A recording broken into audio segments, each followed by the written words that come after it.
You can get in touch with me and some of the team on social media with your feedback to today's program. I'm at Wahiga Mwaura. You can also email us, focusonafrica@bbc.co.uk. But that's all the time we had from the program for today. From me, Wahiga Mwaura, and the rest of the Focus on Africa team, thank you for tuning in. We'll see you tomorrow. Goodbye for now.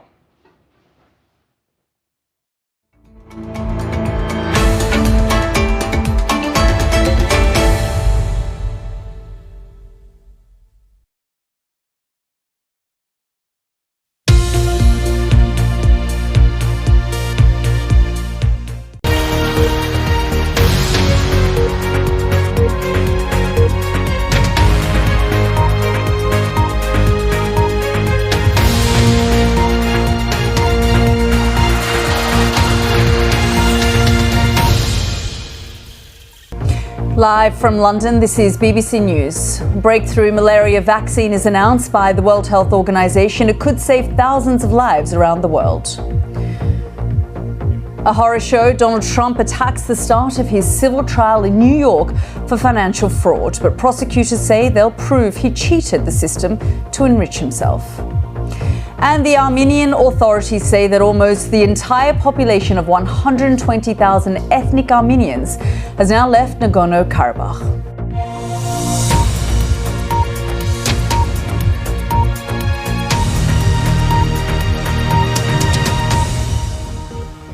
Hello, I'm Yalda Hakim. Welcome to the Daily Global, where we'll bring you the top stories from around the world. Let's just take you to New York now, where we have seen the former US President Donald Trump, and he is expected to leave a New York court, or he has, I'm told, left a New York court a few minutes ago.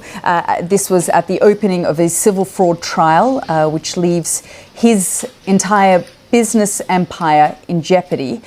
Mr. Trump, his two adult sons, the Trump there we are. We can see President Donald Trump. You can see him there. Let's just have a little listen in. He's about to speak.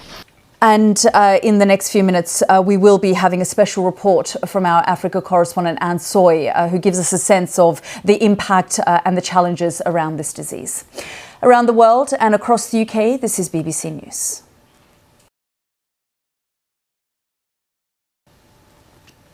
You're live with BBC News. I'm Yalda Hakim. Now, there are reports that the regional capital of the disputed territory of Nagorno-Karabakh is deserted following the flight of more than 120,000 ethnic Armenians. The ethnic Armenians fled because of fear of persecution and ethnic cleansing, charges denied by Azerbaijan, which last month seized the territory. In some news that's just come in, Armenia says 1 dead, 2 wounded in earlier cross-border fire. Our correspondent Reyhan Dimitri reports from Goris in Armenia.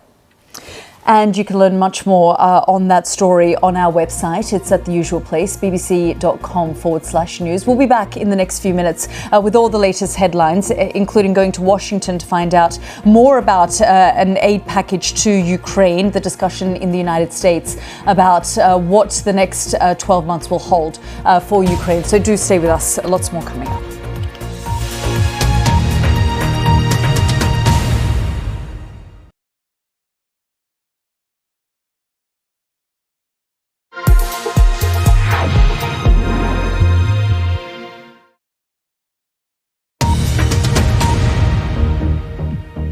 This is BBC News. I'm Yalda Hakim. The headlines. Men recruited for sex events claim they were exploited by the former boss of Abercrombie and Fitch and his British partner. The BBC Panorama investigation reveals the allegations. Foreign ministers from Poland, Hungary and Latvia failed to show for a historic EU meeting in Kiev. The sexual abuse of young footballers in Gabon. BBC Africa Eye investigates claims FIFA failed to take effective action when it was made aware.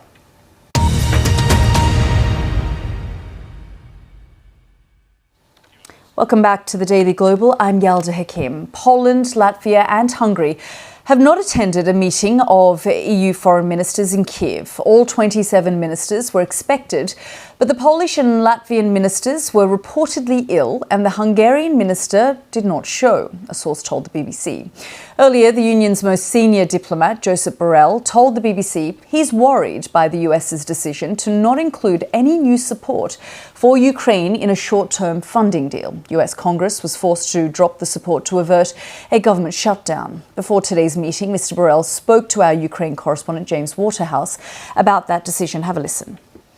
Around the world and across the UK, this is BBC News.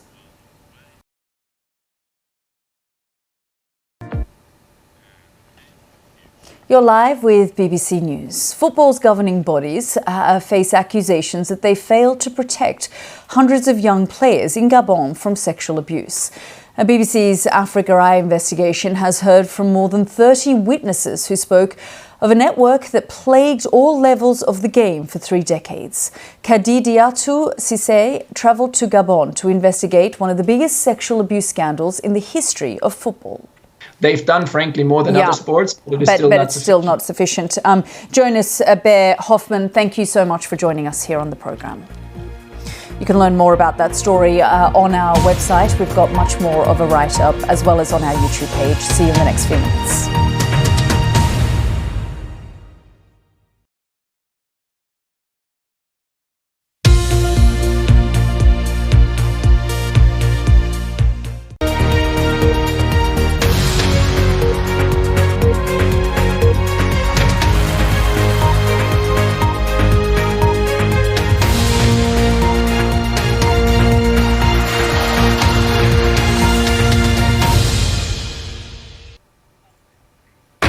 Live from London, this is BBC News.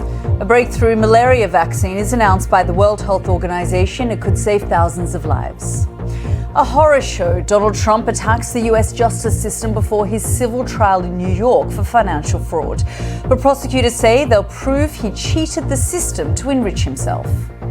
The Armenian authorities say that almost the entire population of 120,000 ethnic Armenians has now left Nagorno-Karabakh.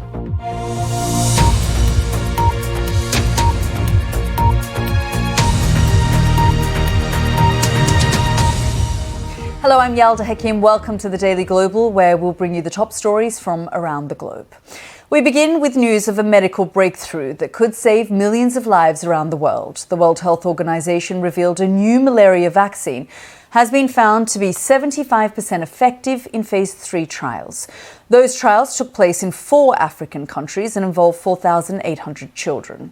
The results mean it is the most effective jab developed against the disease so far. Let's just remind ourselves how deadly malaria is. The most recent figures from the WHO show there were 619,000 global malaria deaths in 2021. That year, there were 247 million new cases of malaria. 95% of all malaria cases are in WHO's African region. Children under 5 are the most vulnerable group affected by malaria. In 2021, they accounted for nearly 80% of all malaria deaths in the African region. Well, here's our medical editor, Fergus Walsh, for more. That was Chris Mason. Around the world and across the UK, this is BBC News.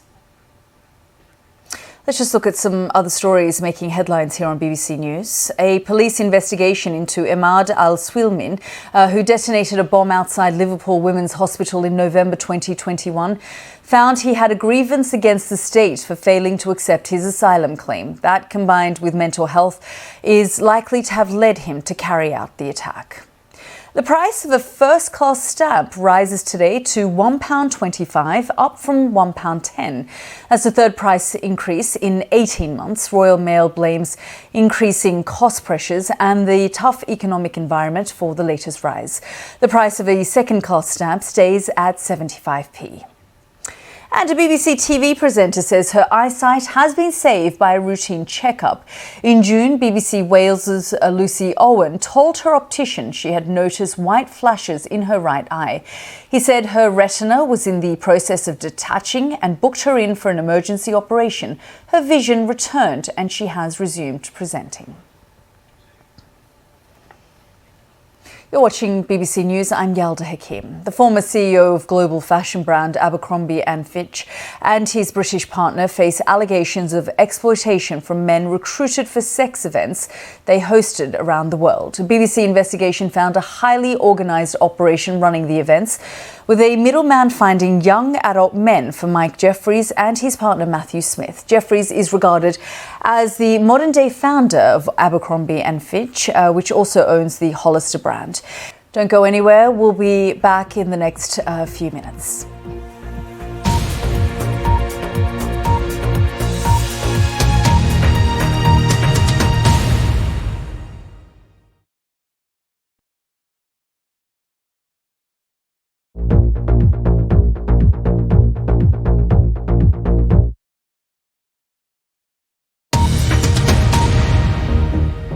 This is BBC News, the headlines. The Armenian authorities say that almost the entire population of 120,000 ethnic Armenians has now left Nagorno-Karabakh. Foreign ministers from Poland, Hungary and Latvia failed to show for a historic EU meeting in Kyiv. The sexual abuse of young footballers in Gabon. BBC Africa Eye investigates claims FIFA failed to take effective action when it was made aware. There are reports that the regional capital of Nagorno-Karabakh is deserted following the flight of more than 120,000 ethnic Armenians. They fled because of fears of persecution and ethnic cleansing, charges denied by Azerbaijan, which last month seized the disputed territory. And the AFP news agency is reporting Armenian claims that one person was killed and 2 injured in cross-border fire today.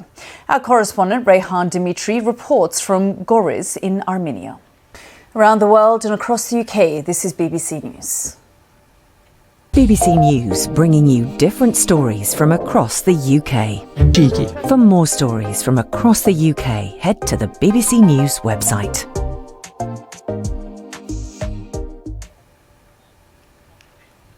You're live with BBC News. Football's governing bodies face accusations that they failed to protect hundreds of young players in Gabon from sexual abuse. A BBC's Africa Eye investigation has heard from more than 30 witnesses who spoke of a network that plagued all levels of the game for 3 decades. Khadi Diatou Cissé travelled to Gabon to investigate.